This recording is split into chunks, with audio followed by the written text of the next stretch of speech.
Margecany. Malebná dvojtisícová obec v Gelnickom okrese obklopená riekami Hornát a Hnilec na ľavej strane Ružínskej priehrady. Vynikajúca geografická poloha robí z tejto obce dopravný uzol, či už v železničnej alebo cestnej doprave. Aj preto sa Margecany tešia veľkému záujmu zo strany nových, potenciálnych prisťahovalcov.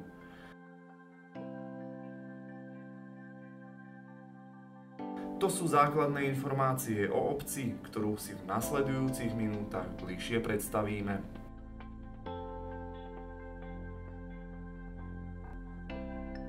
Naše putovanie obcov Margecany začíname v miestnom kostole. Práve svätostánky boli v minulých rokoch dominantou väčšiny slovenských obcí. Inak tomu nebolo ani v Margecanoch, kde bol v roku 1934 dostávaný nový kostol zasvetený svätej Margite. Každá dedina, každý kostol je niekomu zasvetený a môžeme byť hrdí na to, že máme takúto sveticu, aj keď možno málo o nej vieme.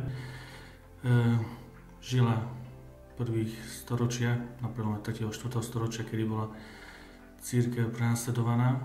No, ona ako dcera pohanského kňaza tak mala veľkú perspektívu, že bude mať dobrú pozíciu, miesto nejaké, alebo že sa dobre vydá za nejakého bohatého, vplyvného človeka, ale ona na základe výchovy pestunky sa nejak stala kresťankou, čo sa nepáčilo jej otcovi, pohanskému kňazovi, a tak ju dal na prevýchovu a dal do vyhnanstva k roľníkom nejakým, aby tam pásla nejaký ten dobytok.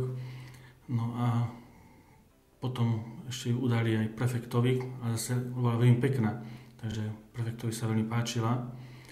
No lenže mala na výber, buď sa zriekne kresťanstva, alebo bude potrestaná. No ona si brala to druhé, že nezradí kresťanstvo, nezradí svoju vieru. No a tak bola potom v žalári a bola sťatá.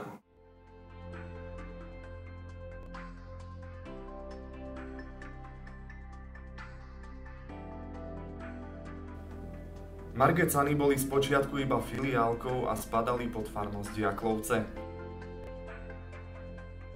V roku 1991 ju však vtedajší biskup Eduard Kojnok vyhlásil za samostatnú. Od tohto roku ju viedli kňazi ako Vendelín Pleva, Jozef Vaňo, Vladimír Stahovec a Jozef Halčin, ktorý na jej čele stojí do súčasnosti. Silnú vieru, ktorá v tejto obci určite je, potvrdzujú aj traja margecianski rodáci, ktorí boli vysvetení za kňazov. Sú nimi Ján Ludrovský, Pavol Kaľavský a Jozef Tomaga. Samostatná farnosť potrebovala aj vlastný farský úrad. Ten bol dostávaný a posvetený v roku 1991. Odvtedy je sídlom správcov farnosti Margecany. Veľký záujem ľudí bývať práve v obci Margecany núti jej popredných predstaviteľov riešiť problém výstavby nových bytových zástavb. To sa im aj darí, nakoľko v obci pribudlo v posledných rokoch 5 nových bytových domov a pripravená je aj výstavba ďalších v lokalite pod Hôrou.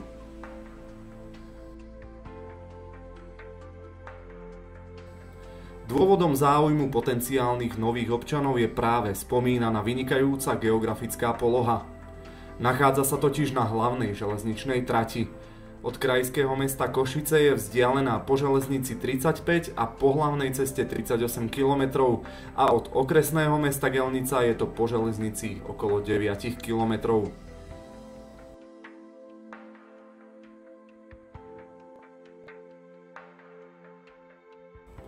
Je to teda najvýhodnejšia lokalita aj pre dochádzanie do práce z celej Hnileckej doliny. Prvé písomné zmienky o obci pochádzajú už z roku 1235. Aj napriek tomu sa ale Margecany považujú za mladú obec, nakoľko v roku 1970 bola presťahovaná z dôvodu výstavby Ružínskej priehrady. V obci sa preto nachádza aj kompletná infraštruktúra od plynovodu cez vodovod a elektrifikáciu.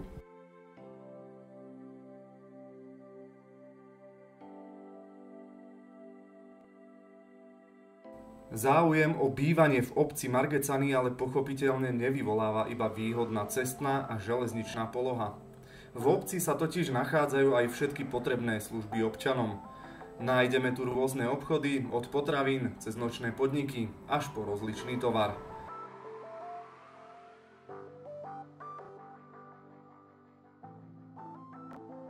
V obci má svoju dlhoročnú tradíciu aj školstvo. Nachádzajú sa tu základná a materská škola.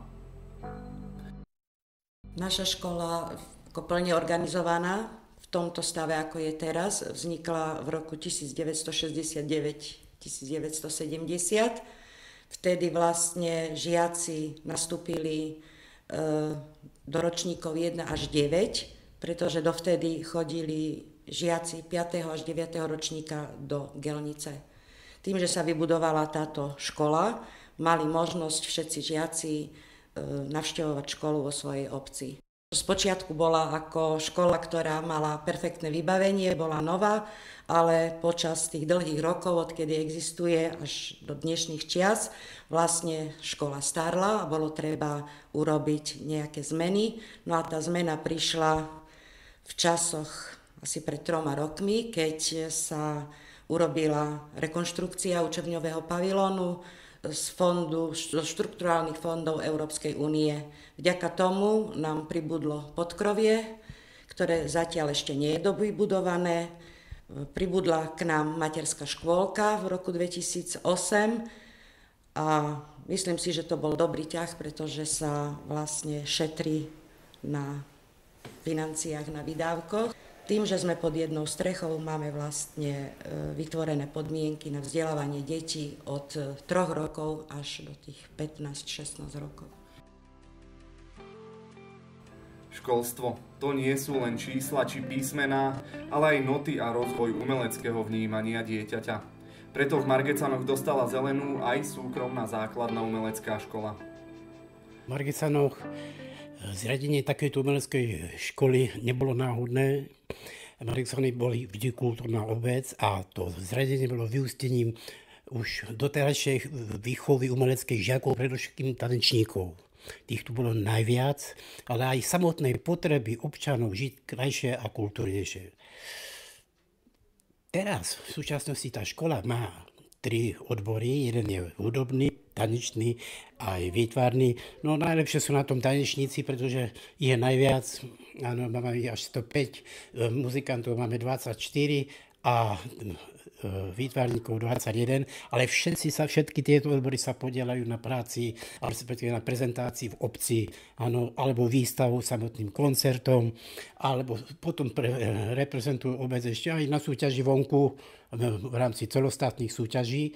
No ale máme aj tu súbor, práve ten tanečný, ten Jadlovček, ktorý nás reprezentuje aj v zahraničí.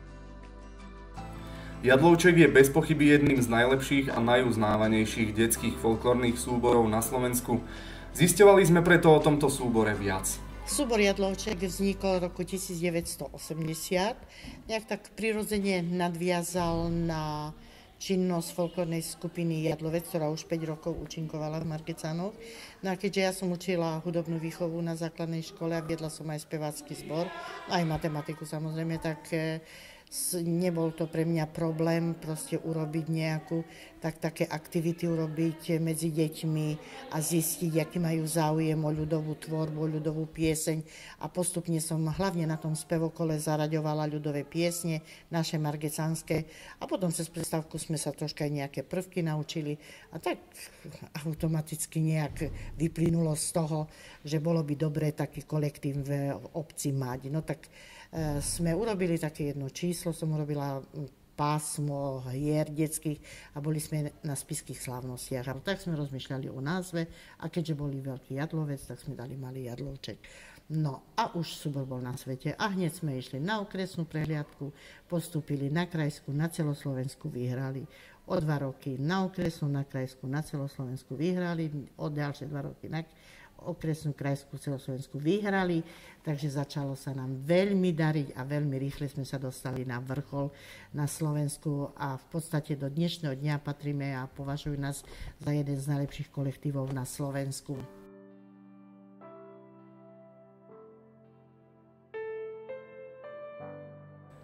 Okrem výborne rozvinutého školstva sa Margecany môžu tešiť aj priemyselnej výrobe.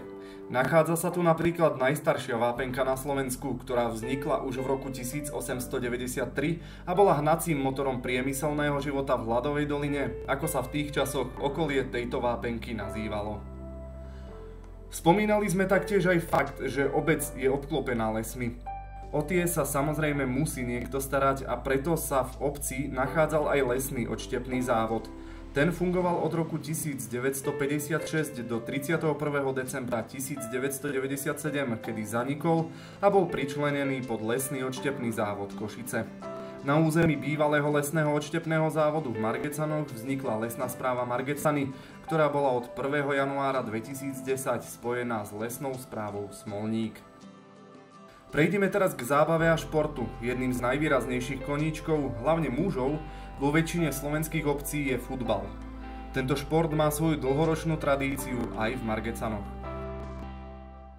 Takže začiatok futbalu v Margecanoch sa traduje na rok 1935. Momentálne Margecany majú 3 mužstva, mužstvo žiakov, dorastencov, dospelých. Žiaci nám hrajú prvú triedu, po tejto sezóne vlastne sa umiestnili na výbornom 2. mieste. A dorastenci obsadili taktiež výborné 2. miesto a to malo problém so záchranou v 6. lige Potatranskej, ale nakoniec sa úspešne podarilo zachrániť a udržať vyššiu súťaž, aby sa v nej zachytili a uchytili teda mladí chlapci, ktorí prišli z dorastu.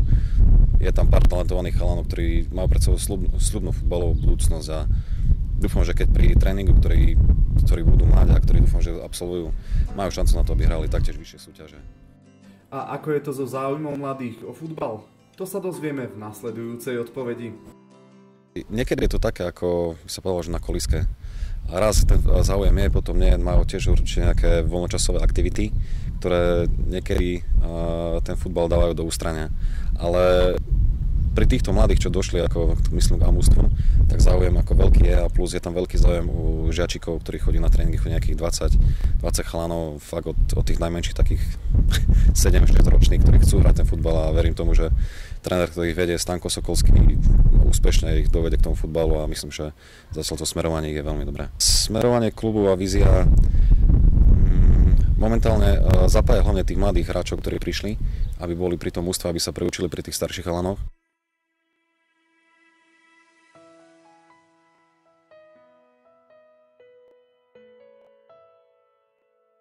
Obec Margecany je obklopená krásnymi a majestátnymi horami, ktoré ponúkajú nádherné výhľady a tiež Ružínskou priehradou, ktorá je taktiež vyhľadávanou turistickou destináciou. Ani Vysoké Tatry nie sú od Margecian výrazne vzdialené a možno práve tento fakt bol dôvodom vzniku turistického oddielu mládeže Klubu slovenských turistov. Takže turistika v Margecanoch vlastne vznikla v roku 1984, ktorú založili chlapci ešte pod menom tej Lokomotíva Margecany. A potom následne v roku 1991 som bol iniciátorom ja a pán William Berúško, teda ešte predseda Klubu slovenských turistov, a to tej Lokomotívy Margecany na premenovanie a na odlučenie sa od teječky ako od fotbalistov. Od toho konca roku 1991 sme sa začali volať oficiálne Odbor Klubu slovenských turistov Margecany. Tak som založil oddiel tomu. Bolo nás 9 členov. Najzajímavejšie samozrejme u nás sú Vysoké Tatry, to sme prešli hodne. Prešli sme Biele Karpaty, Nízke Tatry, Pieniny samozrejme, tu na Černú horu, to je normálne slovenský raj. Máme prekrižovaný letos zima krížom krážom. A vlastne globálne sa môžem povedať, že všetky pohoria na Slovensku sme s tými deťmi prešli.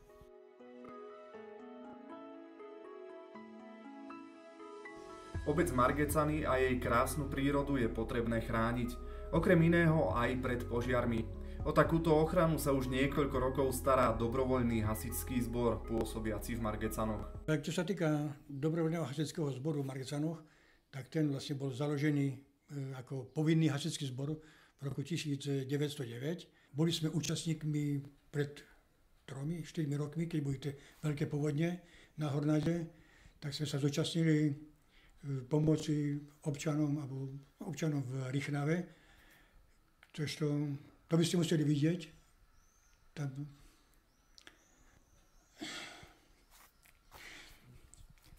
Pardon.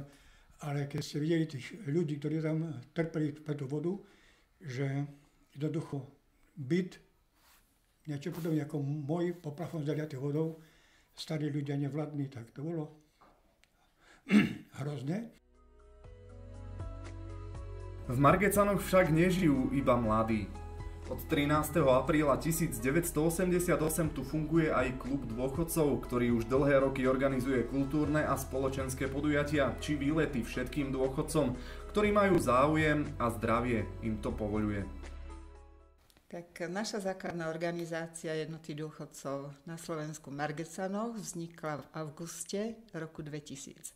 V súčasnosti máme 141 členov, naše aktivity sú naozaj rôznorodé, a to od športových, cez kultúrne, cez sociálne a myslím, že by som mohla zakončiť aj tým, že robíme akcie, ktoré prakticky celú obec zaangažujú od detí materskej školy až po seniorov vo veku 85-90 rokov.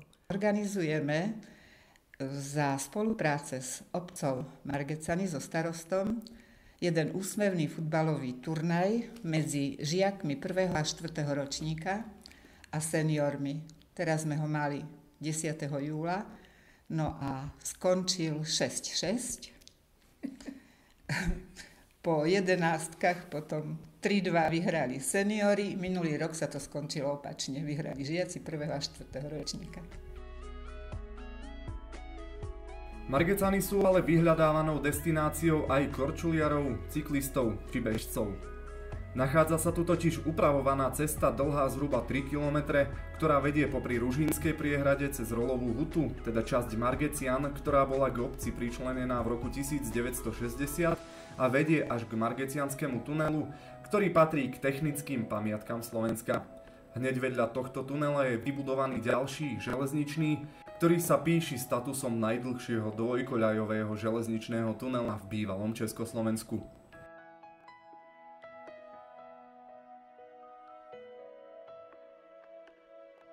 Aj takéto črty má teda dvojtisícová obec v Hnileckej doline, nazývaná Margecany.